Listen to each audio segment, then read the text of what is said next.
বন্ধুরা পাশে থাকলে লাইফটা অনেক এক্সাইটিং লাগে। এই মুহূর্তে দেশ থেকে প্রায় 3000 আর ধরে রাখতে পারলেন না রাগ অভিমান।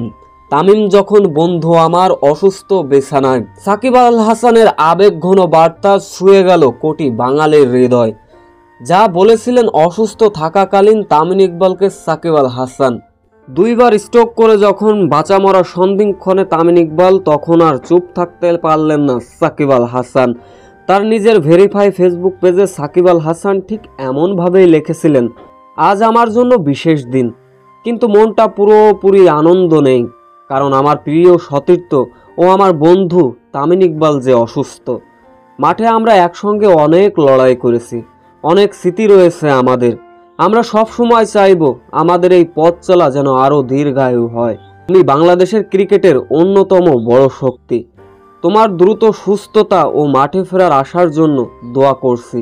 ইনশাল্লাহ তুমি খুব তাড়াতাড়ি সুস্থ হয়ে আমাদের মাঝে ফিরে আসবে। তামিমের জন্য আপনার দোয়া হবে আমার জন্মদিনের সেরা উপহার। দোয়া করবেন আমার ভাই তামিম যেন দ্রুত সুস্থ হয়ে আবারও মাঠে ফিরে আসুক। Get well soon Tamim. ঠিক এমনটাই ইগো আর রাগ ভুলে তামিমের এমন দুঃখের সময় এমন স্ট্যাটাস দিয়েছেন সাকিব আল হাসান। আমরাও তামিম ইকবাল সাকিবিয়ান ভক্তরা ভুলে এই দুই ক্রিকেটারকে আবারও একসাথে দেখতে চাই।